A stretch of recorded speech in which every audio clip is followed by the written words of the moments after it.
O livro do profeta Amós. Amós era um pastor e um fazendeiro de figos que vivia perto da fronteira entre o Reino do Norte, Israel, e o Reino do Sul, Judá.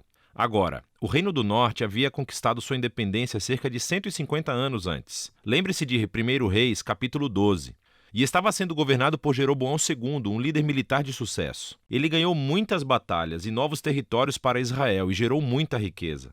Mas, aos olhos dos profetas, ele foi um dos piores reis de todos os tempos. Sua riqueza levou à apatia e permitiu a idolatria aos deuses de Canaã, o que por sua vez levou à injustiça e à negligência aos pobres. E chegou a um ponto em que Amós não aguentou mais. Ele sentiu Deus chamando-o para ir até Betel, uma cidade importante para o norte do reino, onde havia um grande templo, para anunciar a palavra de Deus ao povo. E esse livro é uma coleção dos seus sermões, poemas e visões proferidas ao longo de todos os anos. Eles foram compilados mais tarde para dar ao povo de Deus uma ideia da sua mensagem divina para o Reino do Norte, e é uma mensagem que ainda precisamos ouvir hoje. O livro tem um conceito bastante claro. Os capítulos 1 e 2 são uma série de mensagens para as nações e para Israel. Os capítulos de 3 a 6 são uma coleção de poemas que expressam a mensagem de Amós ao povo de Israel e aos seus líderes. E os capítulos 7 a 9 contêm uma série de visões que Amós teve e que descrevem o juízo que Deus irá trazer sobre Israel. Vamos nos aprofundar. O livro começa com uma série de poemas curtos que acusam todos os vizinhos de Israel de violência e injustiça. E isso é meio estranho porque a frase de abertura do livro dizia que Amós falaria contra Israel, mas veja como isso funciona. À medida que Amós nomeia todas as nações vizinhas, você pode olhar no mapa e observar que ele está criando um círculo. E quando ele termina, Israel está no centro, como um alvo na mira. E Amós desencadeia uma acusação poética a Israel que é 3 vezes mais longa e mais intensa do que qualquer outra. Ele acusa os ricos de Israel de ignorarem os pobres e permitirem graves injustiças no seu país. Especificamente, eles permitem que os pobres sejam vendidos em escravidão por dívida e, em seguida, negam representação jurídica para essas pessoas. E, Amós pergunta, é essa a família que uma vez foi negada a justiça e escravizada no Egito? A família que Deus resgatou da opressão e escravidão? A festa acabou, diz Amós. Deus não tolera mais suas atitudes. E então, a abertura da próxima sessão explica o porquê. Deus diz, eu escolhi você, Israel, dentre todas as famílias da terra. Isso é uma alusão a Gênesis 12, como Deus chamou a família de Abraão para se tornar a bênção de Deus para todas as nações. E então Deus diz, e é por isso que eu irei puni-los por todo o seu pecado. Israel tinha um grande chamado e uma grande responsabilidade. E o seu pecado e a sua rebelião trouxeram grandes consequências. Agora, essa sessão reúne muitos poemas de Amós e você verá alguns temas-chave repetidos várias vezes. Então, primeiro ele está constantemente expondo a hipocrisia religiosa dos ricos de Israel e dos seus líderes. E ele descreve como eles participam fielmente nas reuniões religiosas, fazendo ofertas e sacrifícios, enquanto eles negligenciam os pobres e ignoram a injustiça. E Amós diz que isso tudo é uma farsa, que na realidade Deus odeia a adoração deles porque está completamente desconectada à maneira como eles tratam as pessoas. Deus diz que um relacionamento verdadeiro com ele transformará os relacionamentos de uma pessoa. E assim, o chamado de Amós para a adoração verdadeira é deixar a justiça fluir como uma enchente e a honestidade como um rio que nunca acaba. Agora, essas duas palavras são super importantes para Amós e, na verdade, para todos os profetas.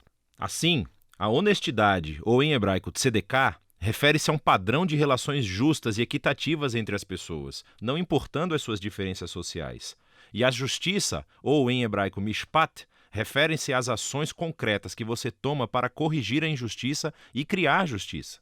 E assim, ambos devem permear a vida do povo da aliança de Deus como um riacho que enche o leito de um rio seco. O próximo tema são as acusações repetidas de Amós sobre a idolatria de Israel. Lembre-se, quando o reino do norte se separou do reino do sul de Judá, o seu rei constituiu 2 novos templos para rivalizar com o de Salomão em Jerusalém. E ele colocou um bezerro de ouro em cada um deles. Lembre-se de 1 Reis, capítulo 12. Desde então, Israel só acumulou mais ídolos, adorando os deuses do sexo, do clima e da guerra. E na visão do profeta, a adoração desses deuses sempre levou à injustiça. Porque esses deuses não exigem o mesmo grau de justiça que o Deus de Israel. Sem mencionar que esses deuses eram imorais. Não o Deus de Israel, ele é diferente. Então ele pode dizer, busque-me para que você possa viver. E logo depois disso, pode dizer a Israel, busque o bem, não o mal, para que você possa viver. Então, a verdadeira adoração ao Deus Criador de Israel é sinônimo com fazer o bem, com generosidade e com justiça. E assim, o tema final desses capítulos é que, como Israel e o seu rei rejeitaram Amós e os outros profetas, Deus enviará o dia do Senhor. E isso é um ato de justiça grande e terrível contra Israel. E especificamente, Amós diz que uma nação poderosa virá e irá conquistar e dizimar as suas cidades e levará as pessoas para o exílio. E sabemos que a sua previsão se tornou realidade. Cerca de 40 anos depois, o Império Assírio apareceu e fez exatamente o que Amós havia dito. O livro termina com uma série de visões que Amós teve e são representações simbólicas do dia do Senhor vindouro.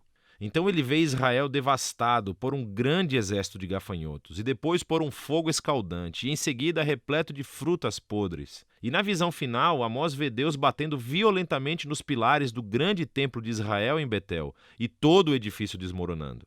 É uma imagem da justiça de Deus sobre os líderes e os deuses de Israel, que o seu fim chegou. Mas, de repente, no último parágrafo, temos um vislumbre de esperança. Ele pega nessa imagem de Israel como um prédio destruído. E diz que Deus, a partir das ruínas, um dia, ele irá restaurar a casa de Davi. E, em outras palavras, ele trará o futuro rei messiânico da linhagem de Davi e irá reconstruir a família do povo de Deus. O que, surpreendentemente, significa que irá incluir pessoas de todas as nações. Naquele dia, toda a devastação causada pelo pecado de Israel e pelo julgamento de Deus será revertida. Agora, esse último parágrafo é muito importante. É o único sinal de esperança do outro lado do julgamento. E isso nos ajuda a ver como esse livro explora a relação entre a justiça de Deus e a sua misericórdia. Se Deus é bom, ele tem que enfrentar e julgar o mal entre Israel e as nações.